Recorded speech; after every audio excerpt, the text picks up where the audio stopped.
bienvenue à Sortie secondaire. Je m'appelle Pascal Lévesque. Isabelle Lacasse. Et c'est notre deuxième épisode. Et on est content de vous retrouver. Merci d'ailleurs pour les mots que vous nous avez envoyés sur notre page Facebook Sortie secondaire. On vous invite à aller la liker, vous abonner, dire j'aime. Je ne sais plus comment le dire. Cliquez j'aime, c'est facile. Et surtout qu'aujourd'hui, avez-vous remarqué, on s'est habillé comme si on était des négatifs. Puis on se l'est même pas dit. Alors, Madame Picoté. Madame Ligné.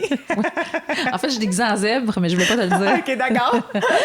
Puis aujourd'hui, ça tombe bien parce que c'est moi qui fais l'arbitre de la conversation, Isabelle. Puis je pense qu'on a des petites choses qu'on a préparées. Oui. Mais là, je les trouve plus. Attends, et là, non, je sais pas. Lève-toi. Ah, t'es assise sur ton papier. J'étais assise sur mon papier! J'étais assise sur mes excuses. Parce que c'est une lettre d'excuses, Isabelle. OK. Je voulais qu'on commence comme ça parce que tu sais que les excuses, ça nous met dans une relation de confiance. Ouais. C'est pour ça que c'est important de s'excuser. Parce que souvent, quand on fait une gaffe, le lien est comme brisé. Puis c'est la seule manière de rétablir les ponts, c'est de s'excuser. Alors, Isabelle, je m'excuse d'être toujours en retard. Je m'excuse d'être toujours en retard puis d'assumer que ça changera jamais. Maman, je m'excuse de pas être allée chez le coiffeur. Je le sais que tu m'appelles à tous les jours pour me dire qu'il est à peu près temps que j'aille faire mes mèches, que j'ai l'air... Oui, elle n'utilise pas les mots que sa mère va dire. Non, parce que ma mère, je pense qu'elle me désiriterait si j'utilisais ces mots. Va pas là. Je m'excuse, Scarlett et Céleste, mes Kardashiennes, de pas vous promener aussi souvent alors que l'hiver approche, parce que j'ai pas envie de vous laver à tous les jours. C'est long. Je m'excuse de relayer les potins. C'est pas cool de faire ça. Mais non seulement je relaie les potins, mais je leur donne des cotes A, B, C. Oui, mais on aime ça, par exemple. Ouais, mais tu sais, des fois, ça tombe dans la médisance. OK, d'accord. Faut pas faire ça. Alors, je m'excuse. Puis, encore une fois, je m'excuse d'être toujours en retard. Bon. Moi, je suis allée avec des excuses. Je suis revenue loin en arrière. Déjà que tu fais des plus belles excuses, c'est plus officiel. Là. La relation de confiance est déjà plus grande. Là. OK. Bien, je suis revenue au secondaire, parce qu'en pensant à ma lettre d'excuses... Mais je comprends, tu gardes tous tes journaux intimes de ton secondaire. Il y a ça. Ouais. C'est vrai.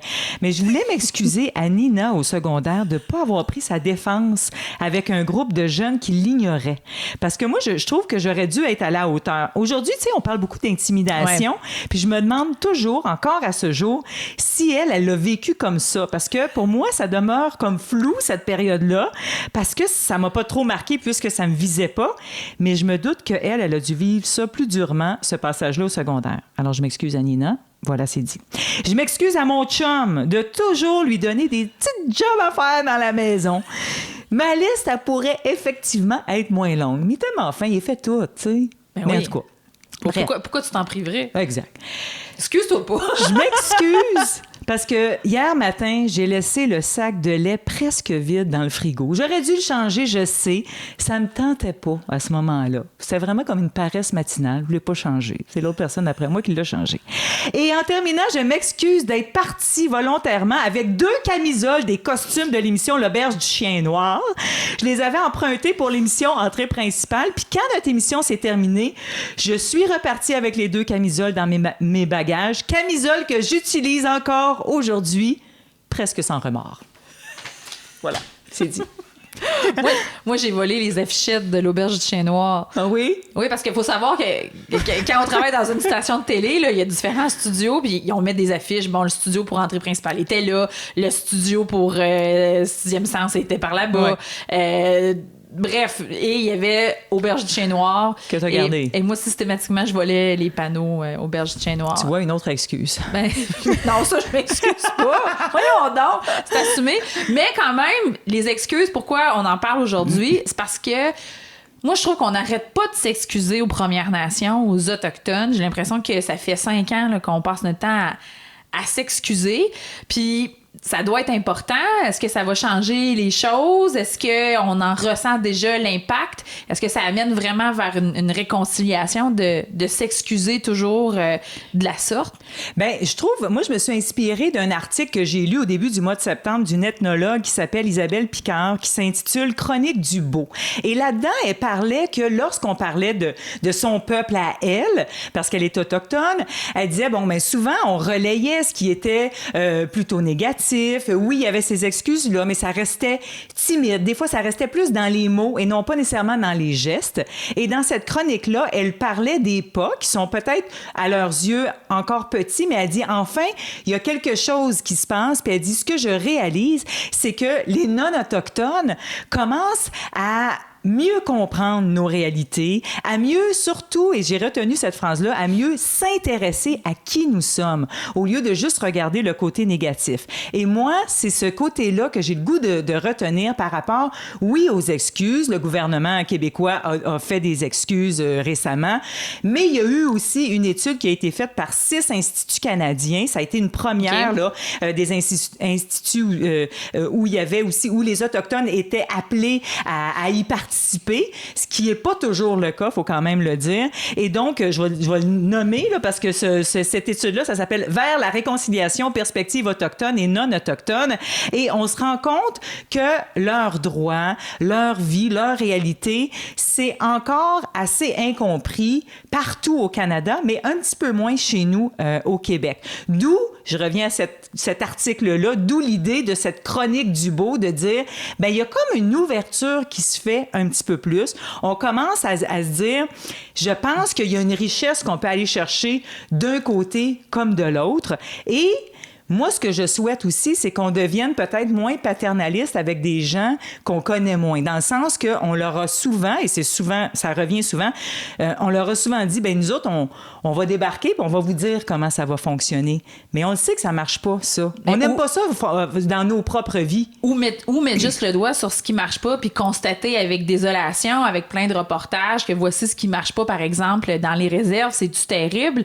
Donc, en passant par un espèce de processus d'excuses, ça amène à une ouverture, puis ça nous permet de voir, de voir avec une perspective plus profonde, finalement, qu'est-ce qui explique ces situations-là, au fond. Exactement. C'est le début, comme on disait, des excuses, c'est le début de la relation de confiance. Oui, et il y a, par exemple, des projets de loi comme le projet de loi C-92 qui, à l'intérieur de ce projet de loi-là, c'est qu'on donne, par exemple, plus de pouvoir à l'intérieur des réserves, ou surtout des communautés, je devrais utiliser c'est un meilleur mot, plus de pouvoir à ces gens-là pour qu'ils puissent s'organiser ensemble pour la protection de leurs enfants. Parce qu'on le sait maintenant, par exemple, si on sort un enfant d'une réserve pour qu'il s'en aille pendant plusieurs années ailleurs, il perd aussi ses repères. Si nous autres, on est très arrachés de notre milieu à très jeune âge, on perd nos repères. Là. C'est comme ça pour tout le monde sur la planète.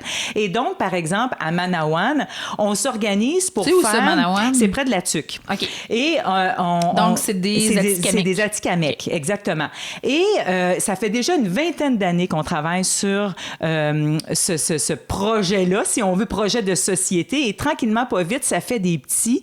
Et là, on y croit de plus en plus. Alors, c'est-à-dire qu'on fait un conseil de famille. Il y a des problèmes dans une famille X avec les enfants et les parents. Tous les problèmes dont vous pensez, là, consommation, chômage, etc.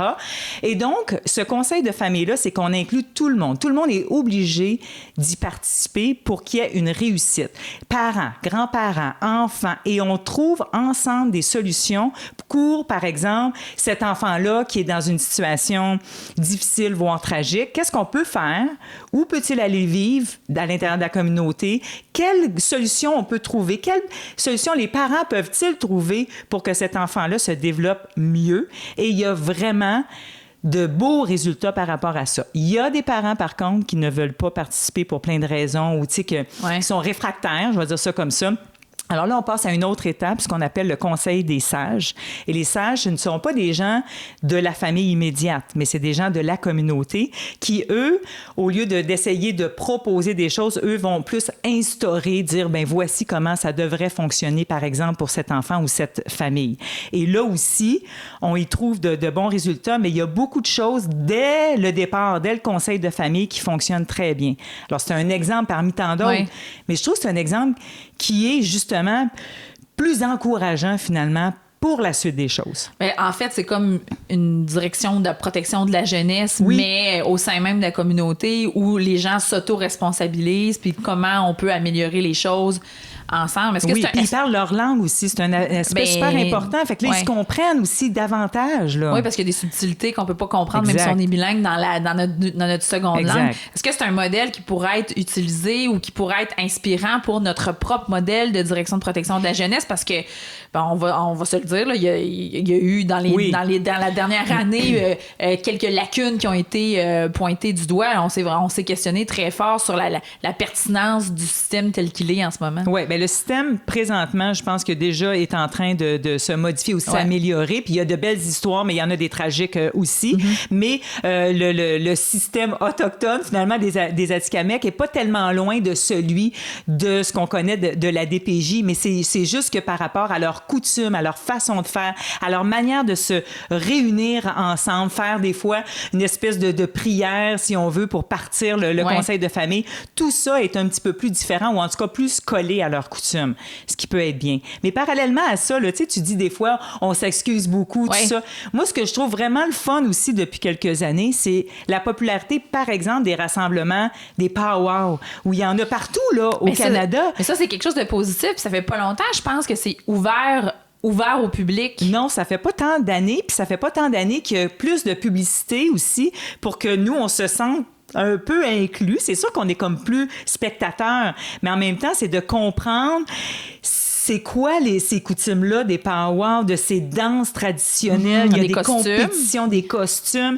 toutes des choses qui sont des fois pas tellement loin de chez nous, puis qu'on passe à côté, là, on sait pas c'est quoi si on n'est jamais allé, là. Ben, je pense qu'il y en a eu un, le dernier, je pense que c'était à Wallinac, qui est situé près de Saint-Pierre, dans le centre du Québec, en fait. T'as Wallinac puis t'as Odanak qui sont à côté. Le dernier était à Wallinac. Il y en a beaucoup. La liste est super longue. Oui. Mais c'est le fun parce que d'une certaine façon, on dit aux gens de ne pas faire d'appropriation culturelle, que ça suffit, les costumes, des coiffes de chefs indiens. Mais on comprend pas pourquoi.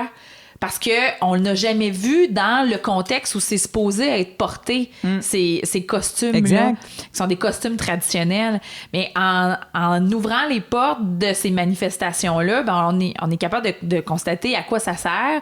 Puis je pense qu'en connaissant, on est capable d'instaurer un respect. C'est plus facile à expliquer parce qu'on a une expérience tangible. Et ça va nous éviter de nous excuser à l'avenir, parce que si on est capable d'aller visiter les communautés puis de mieux se parler, ben on va faire moins de gaffes, on va moins s'excuser, même si on va arriver en retard. Oui, exactement, Pascal. Mais quand on comprend mieux effectivement la réalité de l'autre, ben là, après ça, on est capable de mieux vivre ensemble. Moi, c'est ça que je trouve beau. Parce qu'on a plus en commun qu'on pense. Puis là, je pense au changement climatique. On n'arrête pas de parler du savoir autochtone, comment on pourrait s'en inspirer pour mieux apprendre à vivre en communion avec la nature. Puis je voulais te pointer vers une dame qui s'appelle Sheila Watt-Cloutier, qui fait partie de la communauté Inuit. C'est une femme qui a grandi comme beaucoup d'Autochtones dans cette espèce de mouvance des pensionnats autochtones.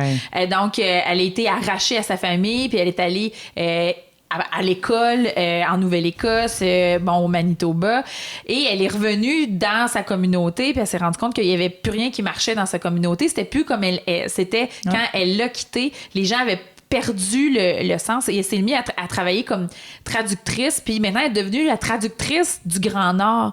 Et ce qu'elle dit, c'est que elle a droit au froid. Sa communauté a droit au froid. Et tout ce que les Inuits vivent en ce moment, parce qu'ils sont principalement touchés là, dans les changements climatiques, ça se réchauffe plus rapidement dans le nord canadien qu'ailleurs dans le monde.